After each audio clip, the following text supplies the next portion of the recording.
Hello and welcome to Meet Our Makers, an artist interview podcast produced in association with Beats Per Minute. I'm your host, Jeremy J. Facette. On this episode, we get to meet Asher White.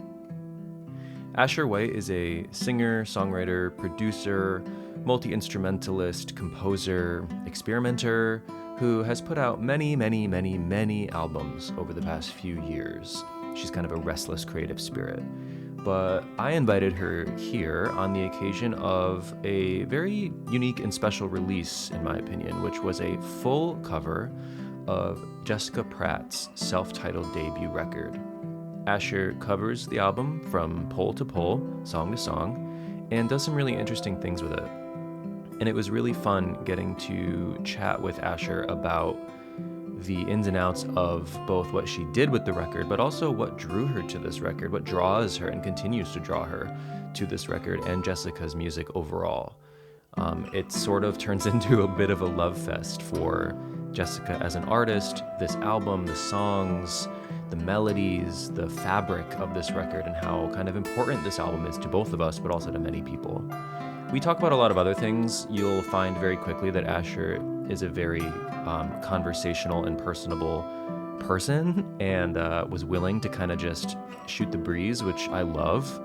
And we talk about production, we talk about songwriting, we talk about whether or not she identifies as prolific, even though the press likes to call her so, and a lot of other things. It's a joyous talk. I was really thrilled to get to sit down and hang out for about an hour with Asher White. And I think you'll enjoy it.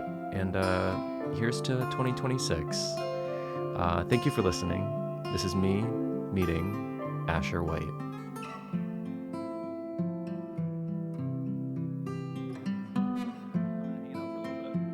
Yeah, oh my God, I'm so honored to be on the show.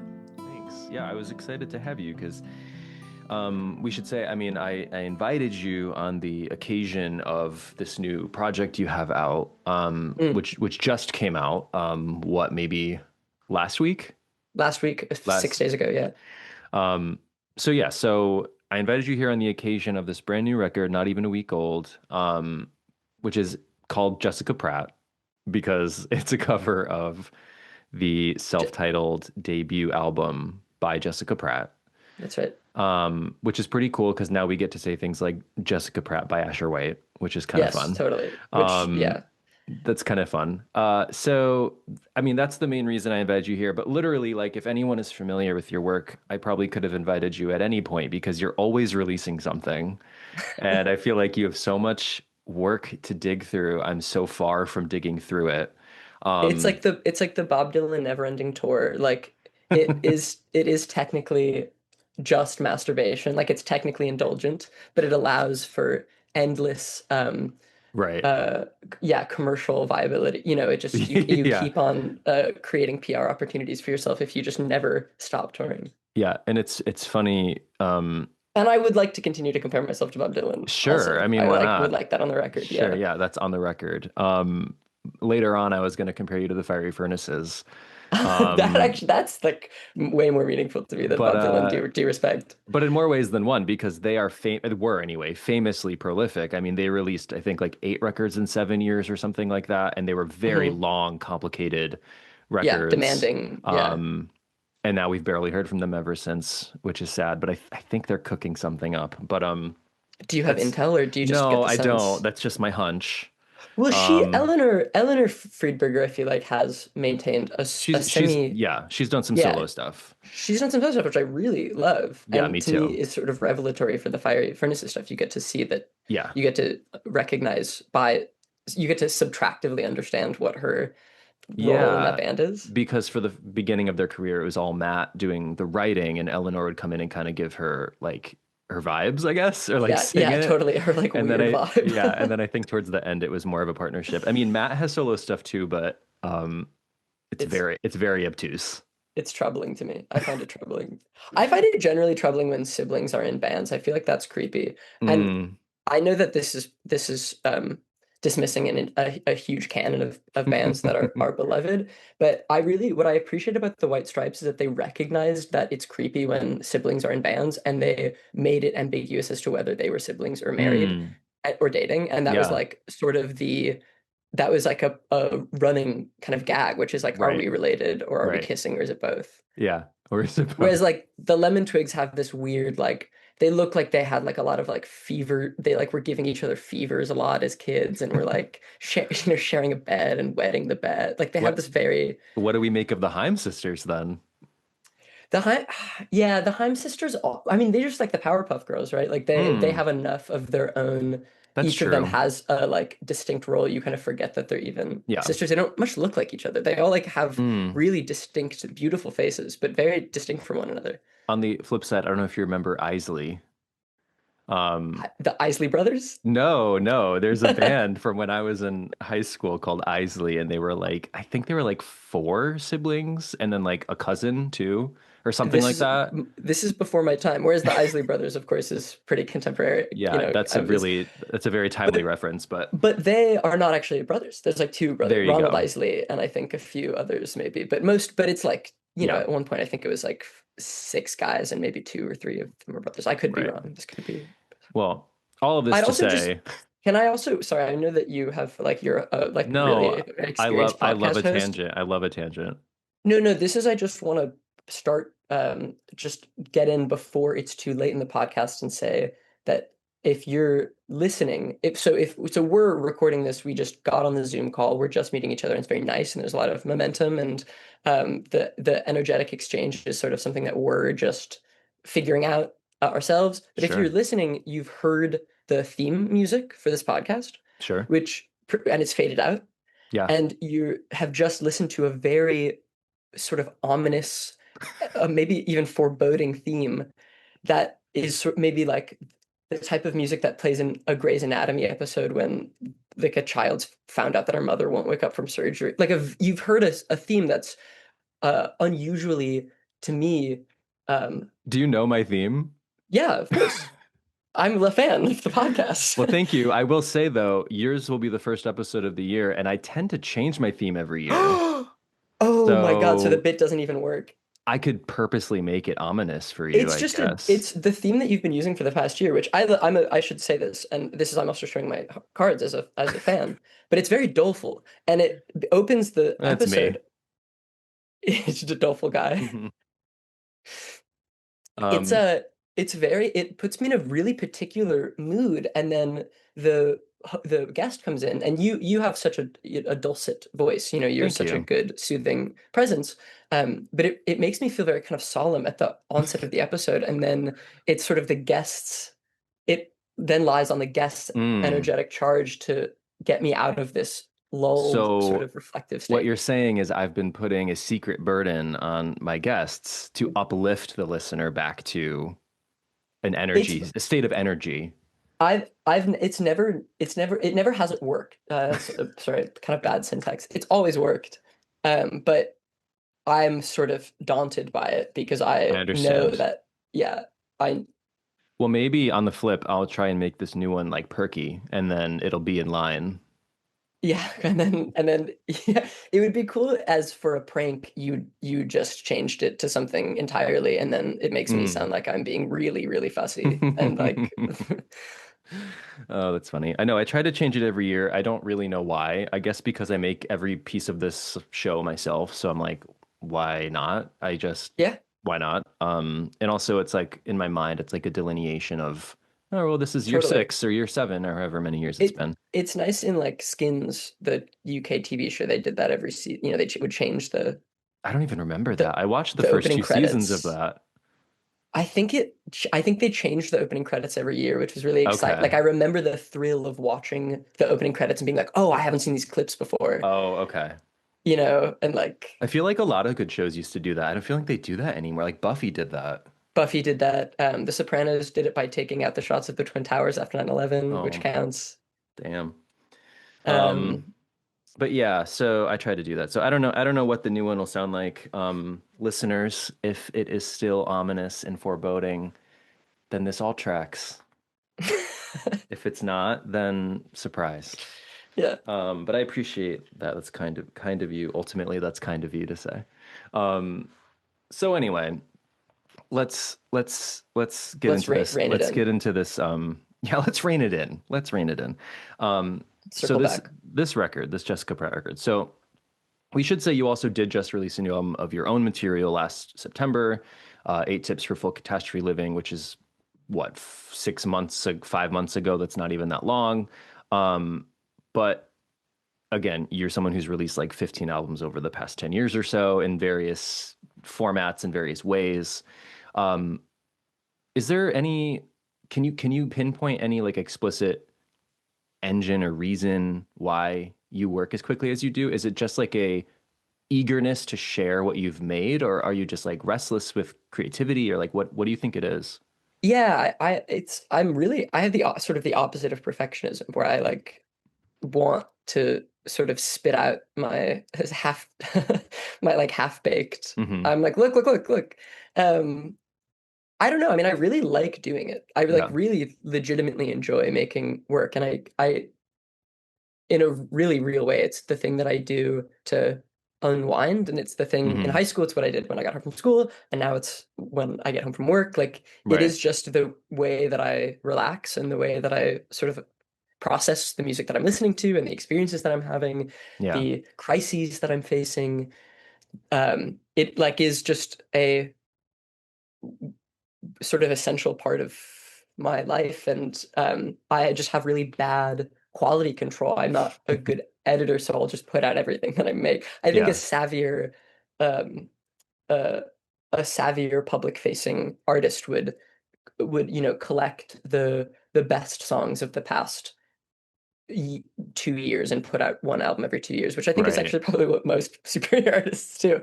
And so I don't know. I don't think I'm writing any more songs than a lot of people. I think I'm just more willing to to upload them. And Yeah. the way that I understood making music and sharing music from a very early age was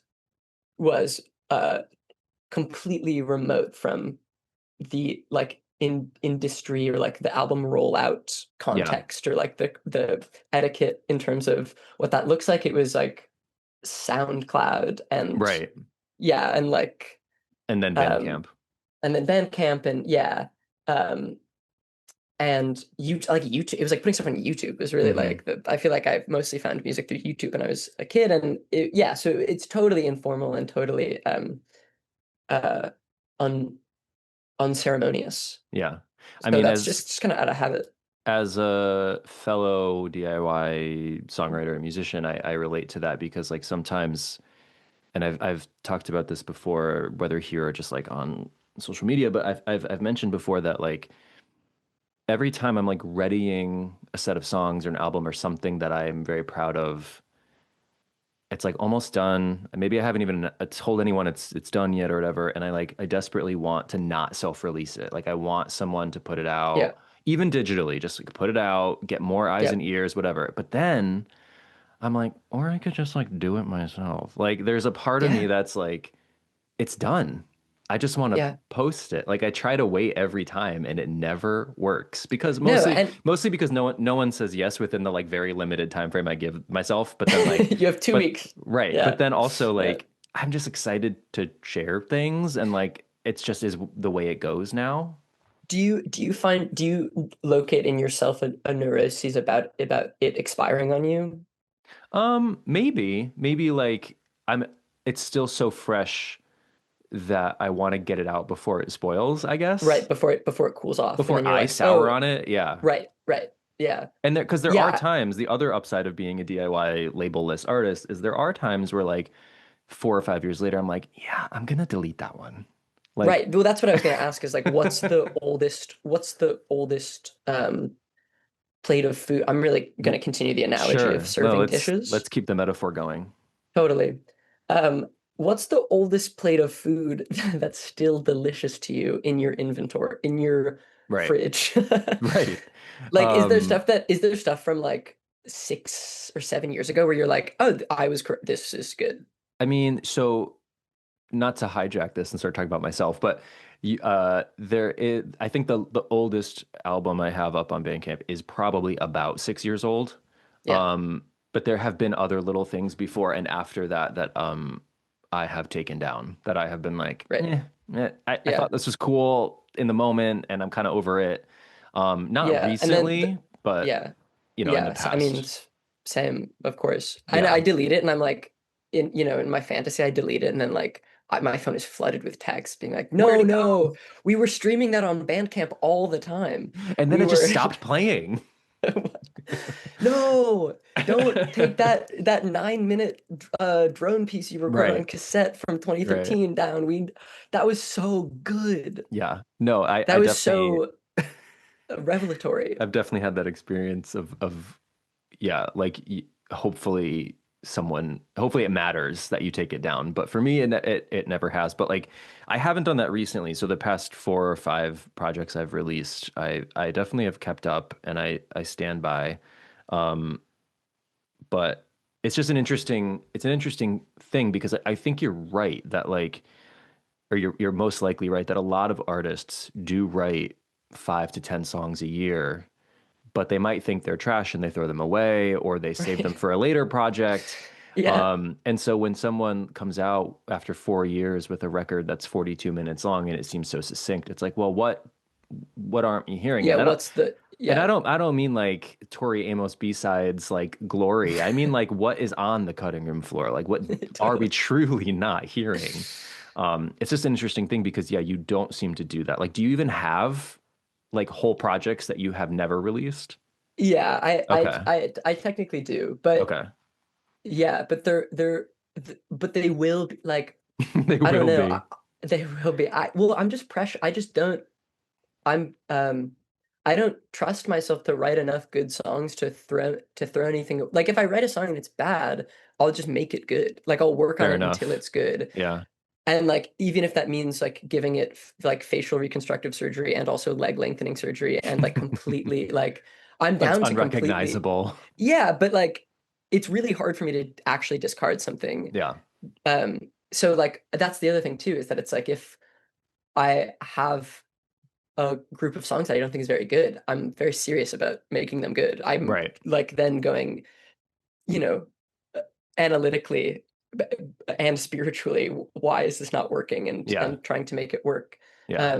There are a few songs that like just truly were not like God meant them to miscarry, and like those will never see the light of day. Yeah. Um, but yeah, I mean, there's sort of a backlog of stuff that Yeah. I'm always working on, and every album there's like 4 or 5 songs that like the album that I'm later putting out in August, I just took out the Ableton project file onto a hard drive. Like I just Mm. cleaned up all the files from it. And I there's all every time I like put, file the every time I stow the files on a hard drive, I discover that there's like 4 or 5 aborted songs that then become the Mm. sort of sourdough starter for the next album. Right. So now I know, like now I have these 5 songs that didn't, Right. yeah. No, that makes sense. I mean, I definitely do a thing where I like, which I probably shouldn't do, but I like do kind of often pre-conceptualize a record, Yeah, like totally. like, and then I'll write a song or maybe two, and I like them, but then I fall out of it, and then the next time I'm writing, it has nothing to do with that. And Right. so And then, I yeah. have a lot of those like stems of record projects that I like thought would be Hmm. really cool. Yeah, Um, like the germination seed yeah, that, exactly. They're all still yeah. seeds and they're over there in the corner. Like I'm putting one out later this month, which is all like very like topical and like about all the fuckery of the world, which is not how I usually write at all, What, but why, like, what's going on? What do you mean? oh, I don't know. I don't think we have time for all that. Okay, okay. Actually, would you believe that um when I interviewed, I was lucky enough to interview Emily Haynes for this show a few years ago Whoa. from Metric, and like I am the one who broke the news to her that Roe v. Wade was overturned Oh my God, on the podcast? on the podcast, which I'll always remember so fondly. Totally. Oh. That's like So I crazy. say That's I say that to say like it's not like this has not come up before on the totally, podcast. totally. It's You have to it's explain yeah. like the rise of American fascism to me. Oh God, no one wants to hear me Um, do that. But yeah, so like I'm writing all these songs. So like all the songs that I used to write that were more personal or more about observations in my life, like I'm mhm. those are to the side right now. So like I just find it interesting when someone like yourself has this very prolific output, but it's not that every album is the same. It's not that every album's about the same thing. So you're kind Yeah, of and weaving and through this. and to your point, like having actually more projects in the fire allows you to find places for like you It's actually true. then end up finding more configurations for the stuff that you're doing that otherwise would be an outlier, otherwise would feel like it doesn't is Right. not, contiguous with anything else. It's like, oh, now I actually have this like repository for that. Right. The other thing I'll say about the prolific thing, just because like I got my first press release written relatively recently, and like that was the thing that was like commented on is that like I like have valued quantity over quality.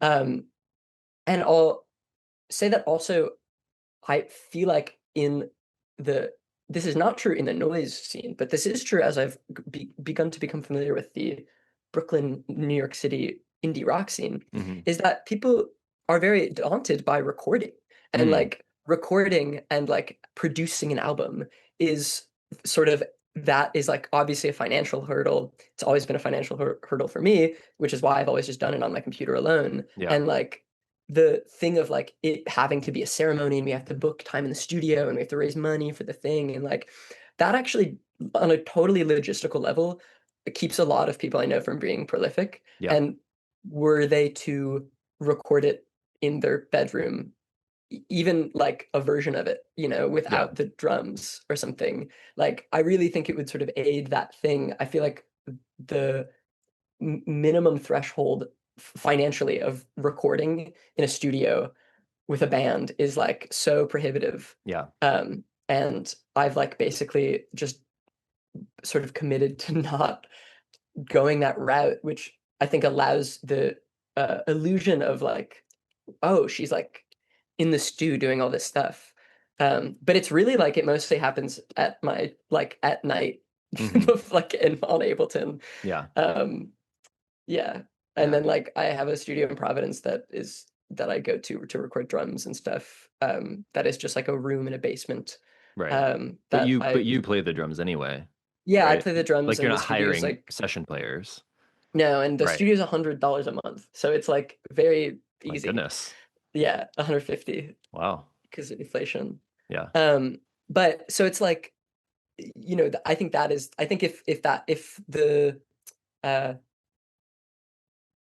the actualizing fallacy, like Hmm.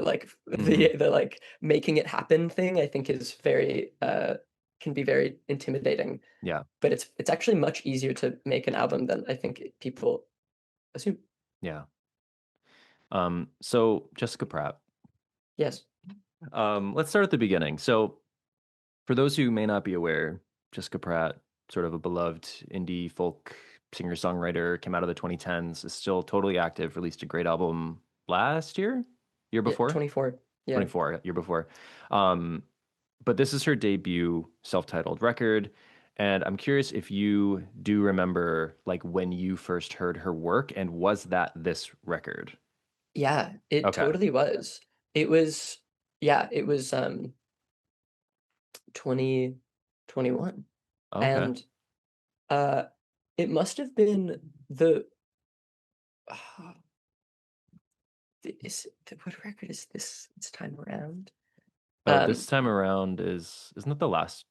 That's like is that what it's called? Sorry, Quiet you'll have to Signs or something. cut this out. Yeah, Quiet Sign. Okay, Yeah. forget that. Okay, just cut it so it seems like I immediately off the dome knew about All Quiet Sign. right. Quiet Signs. I think in 2021, either Quiet Signs had just come out or was about to. I Hmm. think it maybe just had.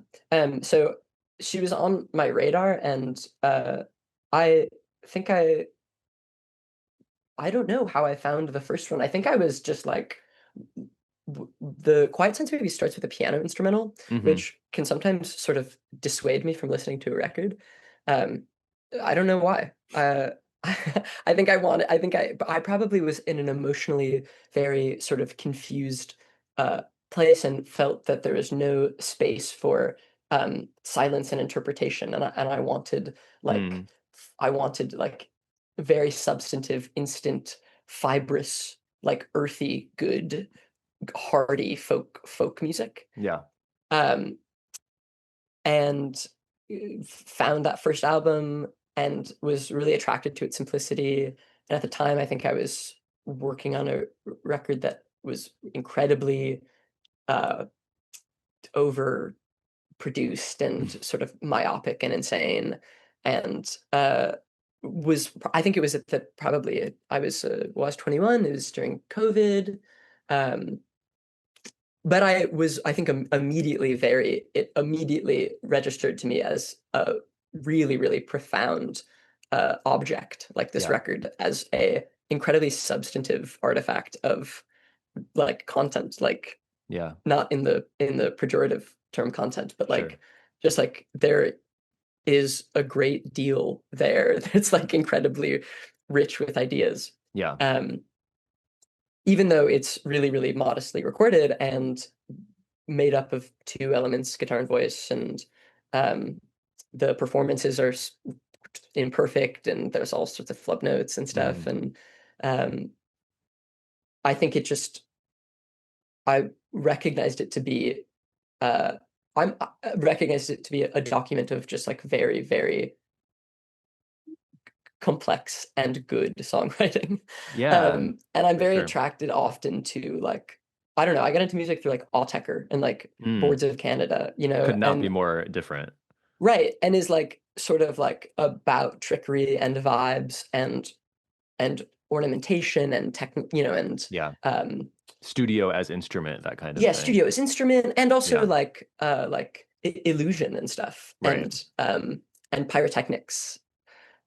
And this is one of the first records that I loved and loved for its complete lack of pyrotechnics and its complete there's like no theater there.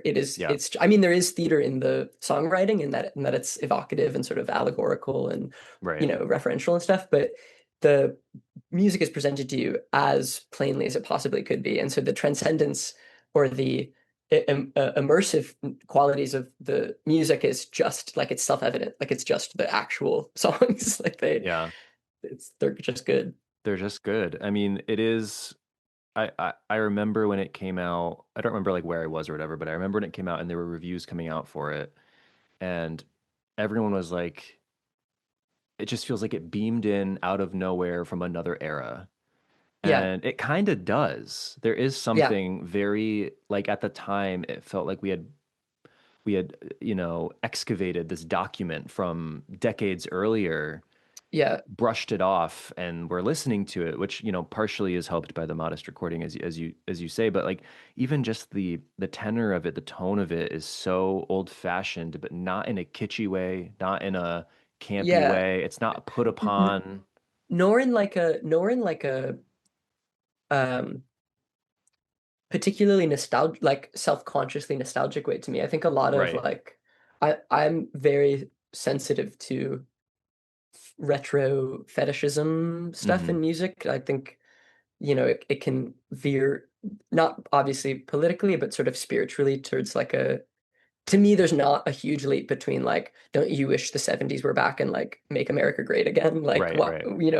there's a sort of an obsession with like the aesthetics of a certain American time is Yeah. sort of rubs me the wrong way. But yeah, this does have this like, there's a period of American psychedelic folk that it obviously evokes. I think it actually goes back for like to me, like these are like coal miner songs. Like a lot of Mm. the songs on this record seem to take place in like the 19th century. Mountain or And lower, like, Mountain or Lower is like a my tale of like goodness. domestic abuse from like a yeah, it's like Mother Big so River, like, right. These are yeah, like Appalachian, yeah. like real yeah, And I think that's something reviewers picked up on at the time was like it did feel almost like unbelievable that a new person yeah, had even written these songs because they totally. they feel so rooted in some older songcraft. yeah, there's a Sybil Bayer thing, and Sybil Bayer is obviously very important to me, and like Vashti and that, Right. and Karen Dalton.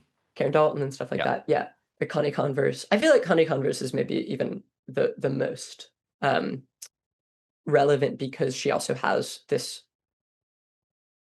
mystique. You know, she Hmm. disappeared, and um, but yeah. So the language and the phrasing and the melodic choices are all very antiquated and sort of weird. Yeah.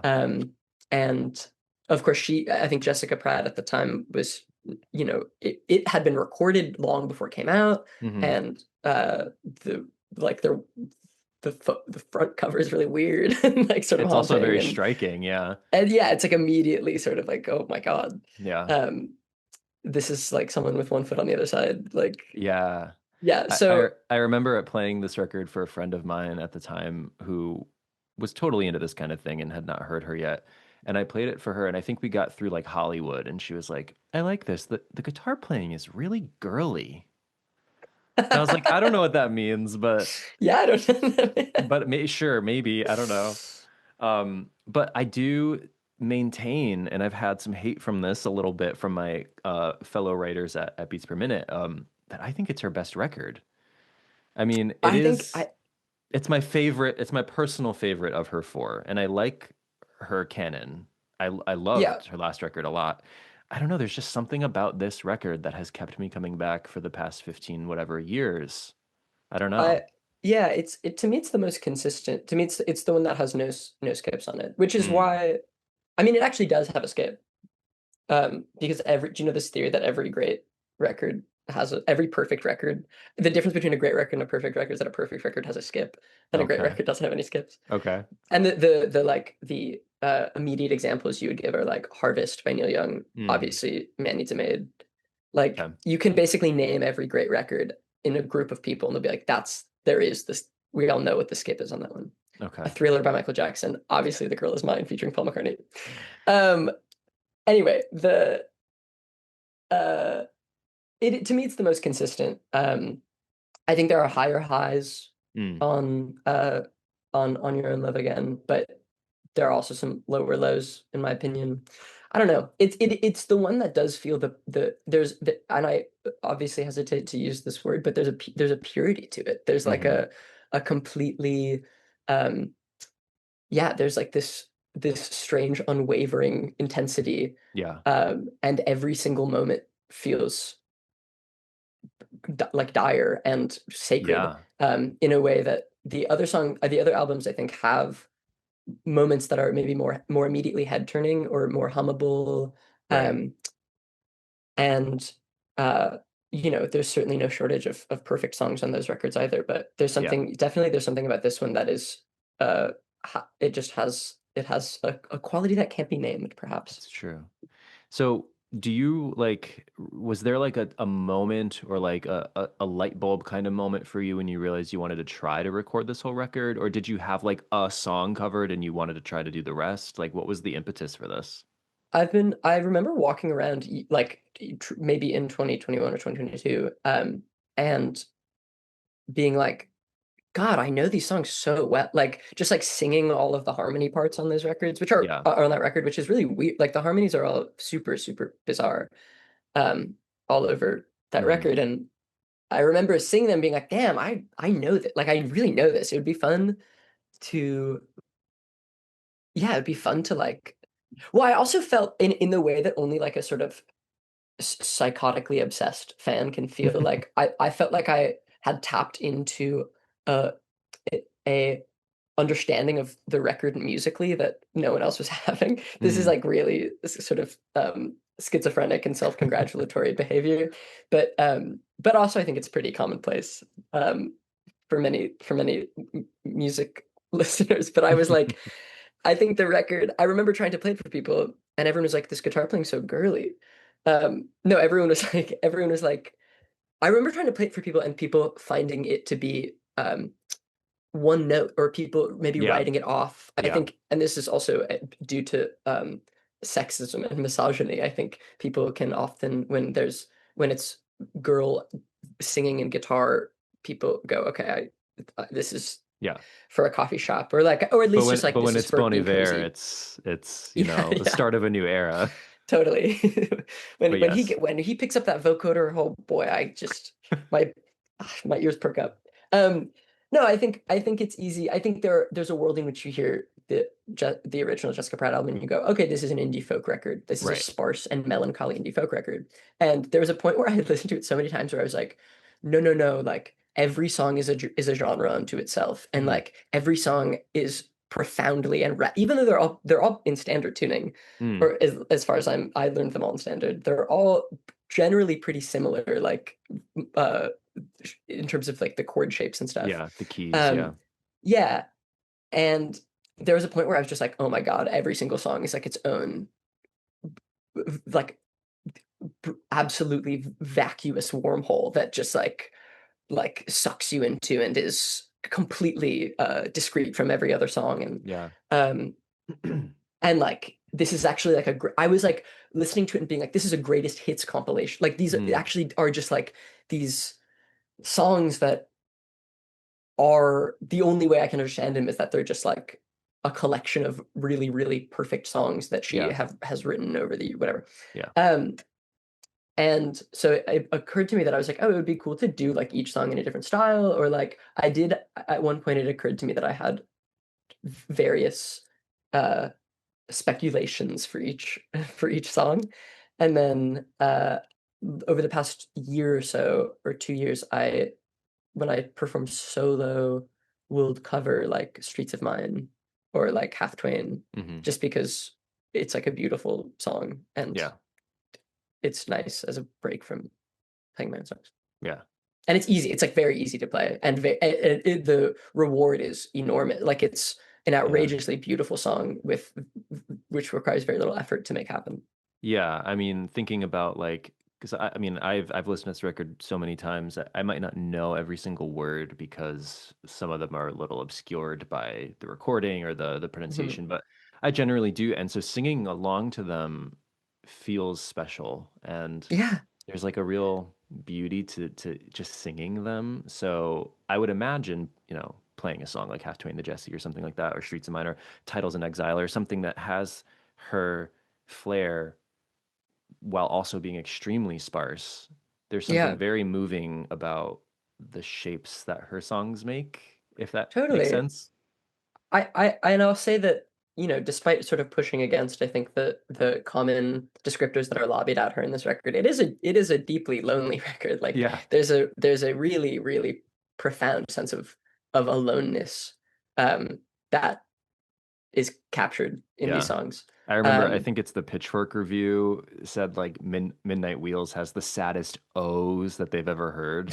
And I was like, yes, it does. They're so sad. yeah, yeah, But I yeah. still can't There's stop listening or singing this record. totally there is a yeah, there's a sort of undeniable woe to Yeah. all of to the vibe of these recordings.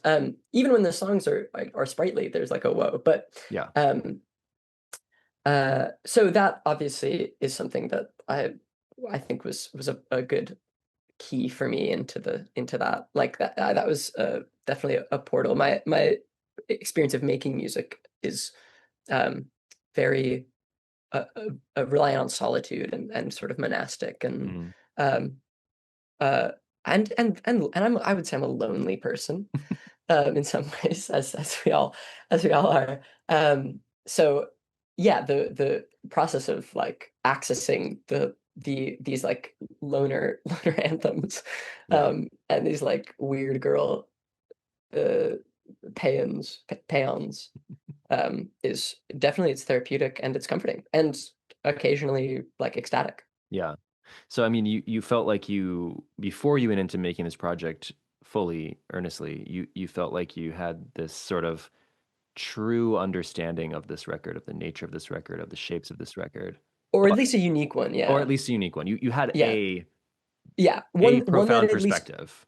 yes, one that at least, not qualitatively, but Right. one that I was just like, this, I feel like I really am tapped into Right. to a wavelength here on this one. And I yeah, if I were to do a project such as this would be the album that I were to do. And then so it had been kicking around as an embryo of an idea Hmm. for a really long time. And then I had I probably, when I was in 2021, I'd probably begun to record like one or two songs, or like write out maybe done like weird synth stuff for Hmm. um Hollywood or something. Hmm. Like I'd begun to sketch out what that might look like, and then I abandoned it. And then in October of this past year, I told my label and publicist I wanted them to feel that they had not made a mistake on signing me, or yeah, on signing contracts with my name on them. And so I had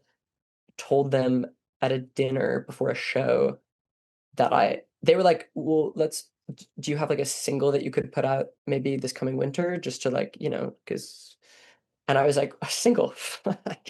I got a full album, which was not true. But I was like, yeah, and they're like, oh, okay, that's not That's what we cool. asked. But yeah, they're like, all right.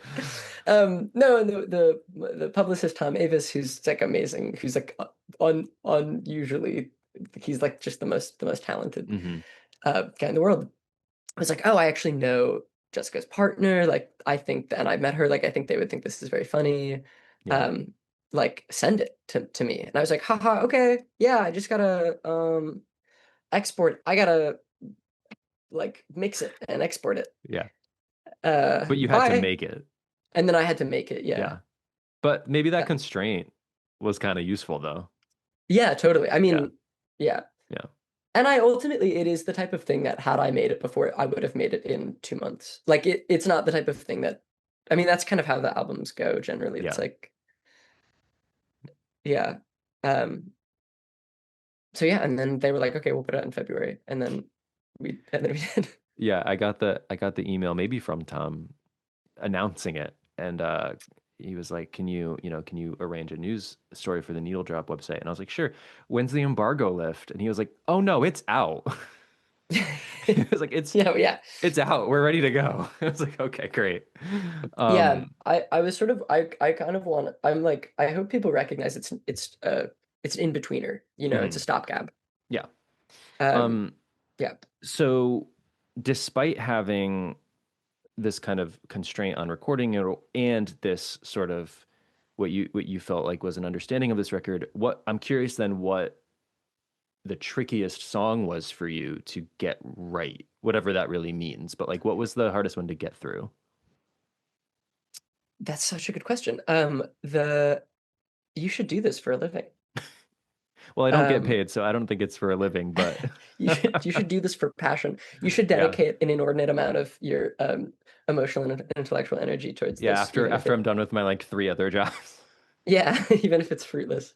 Um, I really struggled with the skip that I was going to name, I was going to say is Casper, Oh, I love which Casper. I know, which maybe I'm every time I say this about the original album, everyone's like, you're wrong. So It's maybe so I beautiful. like I like don't have the stomach for it. It's like too intense or something for me. But Oh. it would always be like when I'd be listening to that album, walking around Providence, I would get to Casper and I would be like, I can't do Is there this. like Like, an eeriness to it? yeah, I think I get spooked or something Yeah. because the ghost is Casper. The ghost. I mean, he's so scared. I've always been scared of him.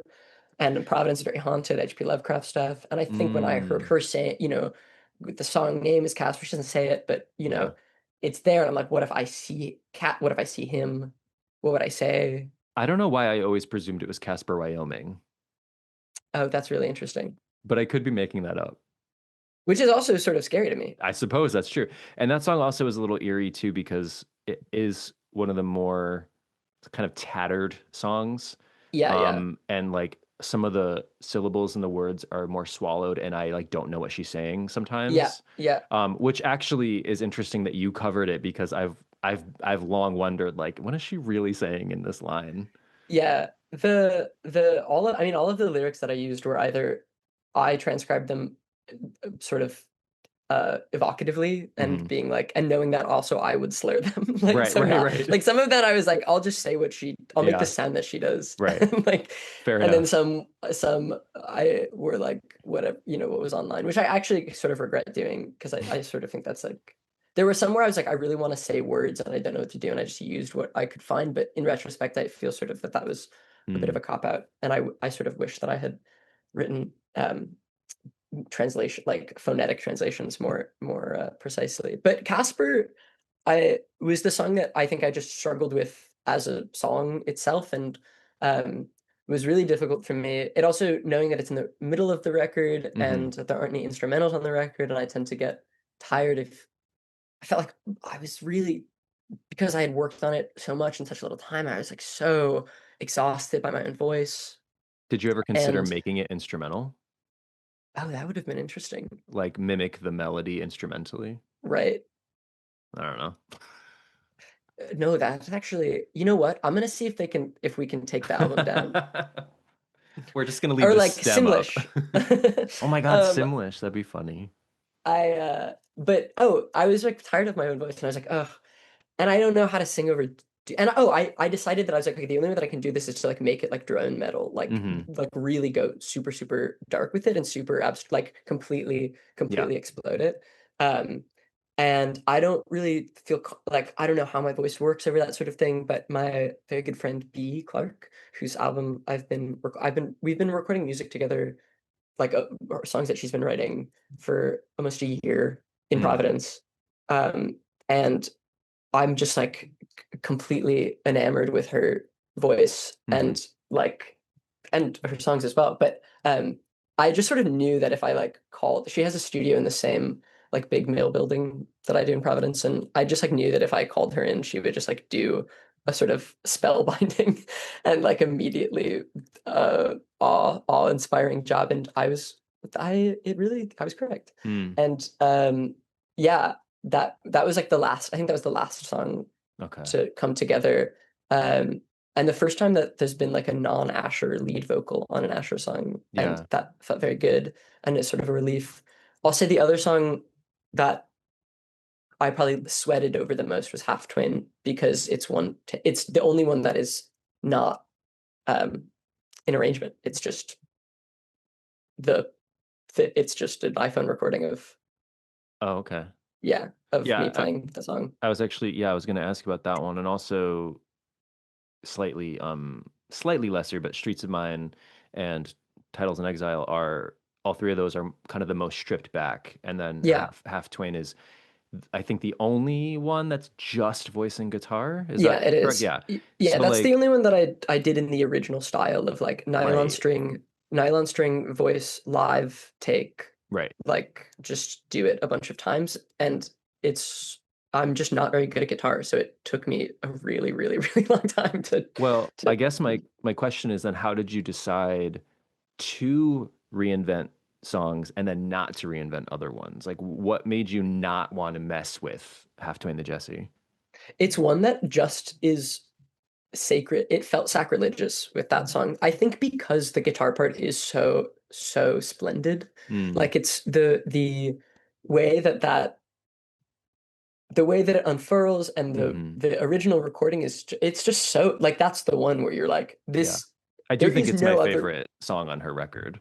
Yeah, same. Yeah. There's just like no other way for it to be that would it would I would only feel that I were impinging on something. Like the other ones I feel have uh they are generous, and I mean they're all generous, but I feel that the other ones have sort of directions that they gesture into that that you could follow down and find something different. Yeah. And I sort of feel like Half Twain just kind of revolves in place as Yeah. itself. Like it's one of those songs that just like we got it. There's not Yeah. no one's gonna figure it out better than this. Yeah. There's a whole And I world in kind of that almost song. left it off because I was like, what am I gonna do? Like a worse version of that song. Um, and yeah, so that's and Streets of Mine is the same sort of thing where it's just Yeah. like I wanted that to sound like how I just play that on electric guitar live in between songs. So it was just like I'll just sort of do it. Yeah. But then, I Sort mean, of. others, like you said, I mean, Casper was kind of like exploded by the noise section, and then like Night Faces is extremely percussive, way more upbeat than the original song, Right. which took me way off guard when I pressed play. But in an interesting way. I mean, and that would be something that I think I personally would, um, I don't know if like struggle's the right word, but there'd be a tension in me there of like, how far do I go Right. with poking at these songs and seeing what I can turn them into? I think mm, I have that, and I'm sure you do too. I guess I shouldn't assume, but rather ask. Um, do you have that with your own songs? Have what exactly? The finding the tension, finding the balance between, uh, you know, Like how to present them? disrupting them. Yeah, like in production or in arrangement, straying too Yeah. far from the core, the core of them, and like maybe muddying them or obfuscating them. Yeah, I mean, I would say a little bit. I mean, I'm definitely way more in the like singer-songwriter mold than your typical work is. Like I don't have a lot of like synth work or beats or noise work or anything like that. So my songs start, I don't know how yours begin, but mine always begin on acoustic guitar. Yeah. And then I build them up or I don't. And so it's kind of that push and pull of like, how many layers can I add to this before it's Do you not ever good do you ever anymore? delete? Yeah, until you've like, do you ever until all the colors turn to brown or Yeah, whatever? yeah, yeah. Have you ever deleted the original guitar? I don't think so. That'd be interesting to try that. Like I wonder. I guess I suppose what I'm getting at is that I feel like the You deleted the guitar. the stress, no, well, just the stress of whether or not to delete the guitar, the Yeah, stress of how far should I push this, or when is yeah. this becoming um extraneous, or whatever, when is this becoming unlistenable, uh is something that I'm perennially tortured by, Mm, and I would say is like the main sort of concern that I have in making my music. And it was completely relieved for this process because I felt I trusted the song so much. yeah, The I was never going to, first of all, overpower the power of the song, and the song was never going to be too brittle to hold anything. Like the songs themselves are, because they're so generous. I really trusted their ability to accommodate for whatever I was bringing to them, and didn't yeah, actually much feel that there's anything that I could do to ruin them. Whereas I feel with yeah, my own songs, like I don't feel that my own songs are often strong enough nor resilient enough to undergo a lot of like, tiddling about. And like I sort of I feel like have to keep an eye on my own, uh, you know, zealousness with production and with arrangement, yeah, so as to not step on my own toes. yeah, But I was like, I'm not gonna step on Jessica Pratt's toe. Like, yeah. I couldn't fit my foot over those toes. Um, and also, like, if the production sucks, it's fine because the song is really good, which Yeah, which I don't really feel with my own stuff. Where I'm like, if I'm working on like a mid song and I know that the sort of the crux or the the the currency of the song is that it like it has like a very like sort of shimmering, interesting mix or something, um, then it's like I really have to secure that as the element that carries it. right. And it was a huge relief to be working with songs that you're not going to be embarrassed about. You're not going to be That's fair. like, yeah, like you don't have Yeah, to worry about them you're not going to be like, should I have changed this chord? Because it's like, because it's good and no, you know you it's know good that because you it's not shouldn't have. yours. Yeah. Um, so I mean, you went into this project with a very specific and distinct connection to these songs. Did you have your experience, your relationship with this album changed at all by doing this? Yeah, it's like the greatest writer's workshop that I've ever Yeah, done. And I didn't even give $200 to School of Song for it. I've done that one time. I mean, I've done it twice. But through a pay program. So it's like $50 like every 2 months or something. Okay. Um, and it But was yeah. actually helpful. But um the but yeah, but I'm coming after School of Song now. No, it's a really, really unbelievably instructive thing to do, is to Mm, like learn to play and record the songs that you love. And Yeah. that yeah, like it really, you just go like, especially when they're more so than if I like did a covers album of a bunch of different songs, Yeah. learning one person's singular work that is self-contained and, really is sort of it simulates the process of writing those songs, or at least you start to understand the through lines and the melodic takes that she has, and Yeah. as your hand is moving up and down the neck of the guitar, you're like, oh, she wants to do this a lot. And that's like really, really cool. I don't know much about music theory. Like I really don't have a working knowledge of what what it means on a technical level. It's Right. like, so it can only be for me a sort of embodied thing. That's so really pretentious to say, but No, but I feel you on that. I mean, I don't have music theory. yeah, like I couldn't tell you like, oh, she really loves the pentatonic, the Yeah. ionic third here. But I am like, oh, she likes to move from this string to the same fret on this string below. Like, Yeah. you get a sense of what um yeah, what the kind of mechanics are, like on a Hmm. truly mechanical level, like your Yeah. hand, this is how your hand does it, Right. which is really, really cool. And then equips you with the whole, you absorb that, and consciously or unconsciously that, becomes in your repertoire. Um, Yeah. it's really, really, it's like, I highly recommend it to anyone who like has an album that they love. Yeah. It's like, go, Learn it. yeah, learn it. It really does. And it actually, in one might think that it would put you at risk of writing songs in that style or writing songs like it, but I actually found it did the exact opposite. Like Hmm. it delineated it helped me understand and respect the difference between our like instincts and our Yeah. styles, and like I was like, Yeah. oh, cool, like I never would have thought to do that, and I don't know if I can pull it off. Like you Right. actually, you sort of, with each connection, you learn more about yourself.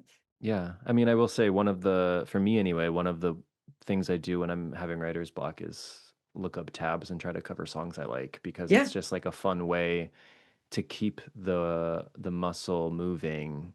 And sometimes along the way you go, oh wow, that's a really cool chord progression I've never used in a song. Maybe I'll yeah. swipe that or like try a version of that. And it can be very enlightening.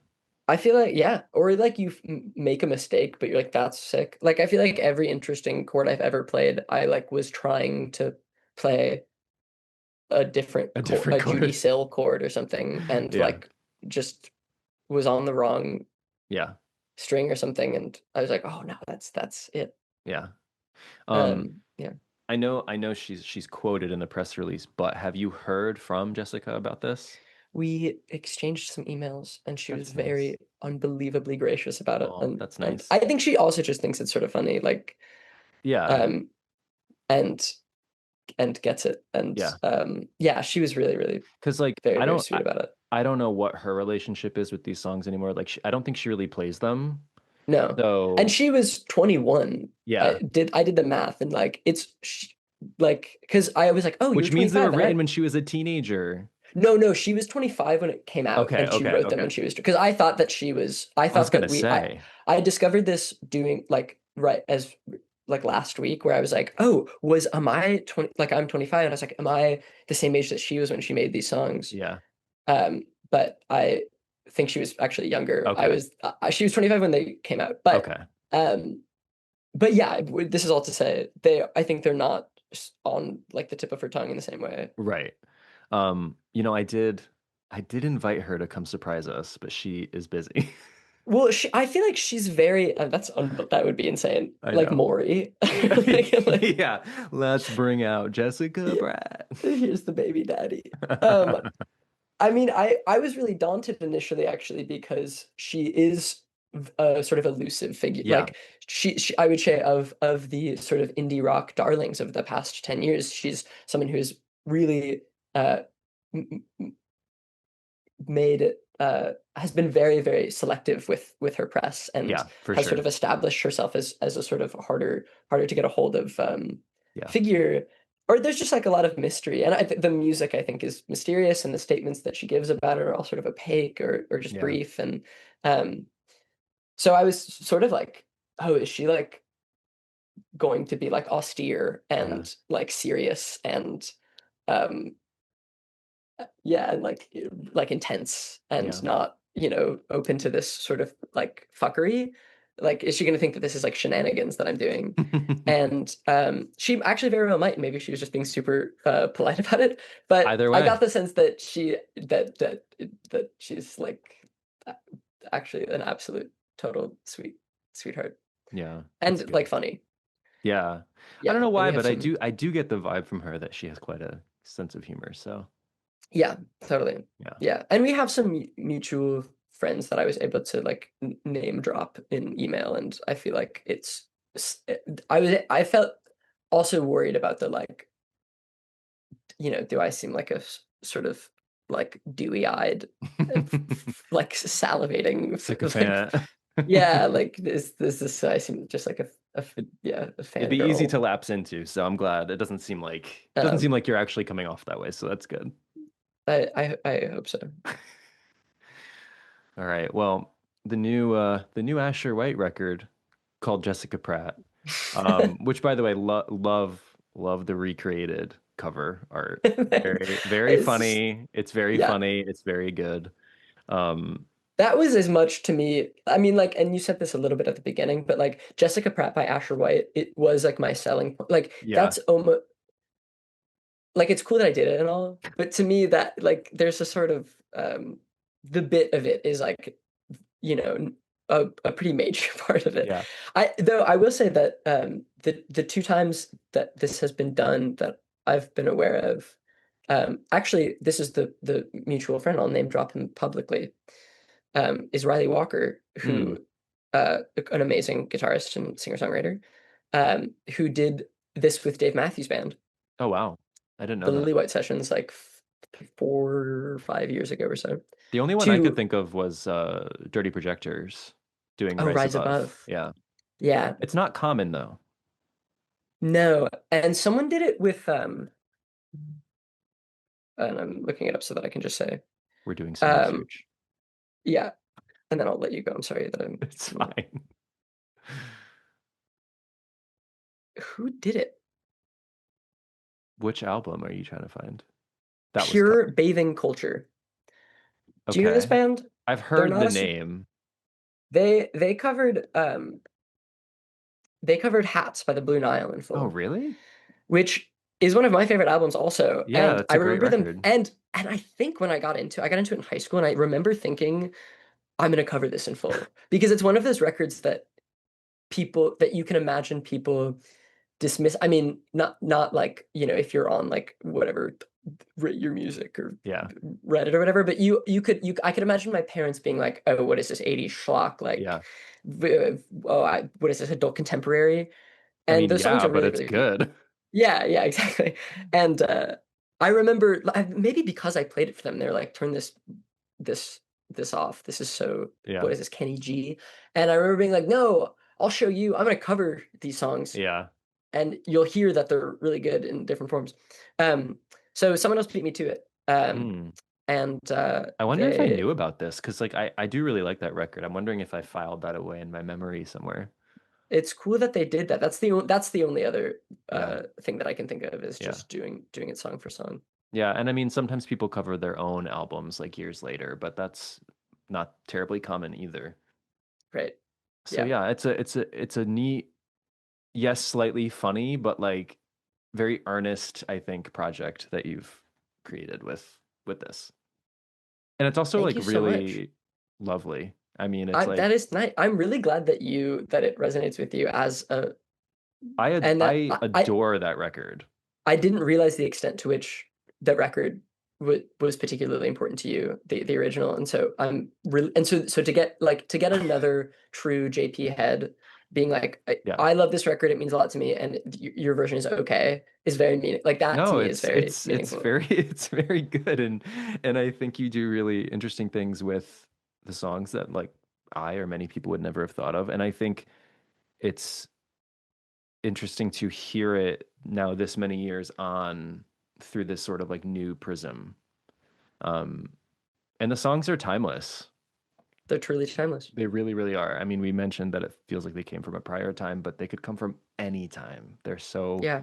They're then and now and in the future all the time.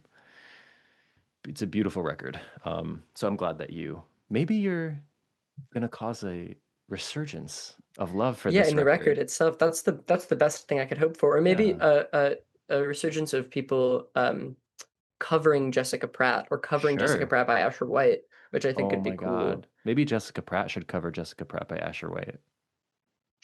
Yeah, I would imagine that that's probably one of her worst nightmares is being asked to do such a thing. But I think that we could get someone like like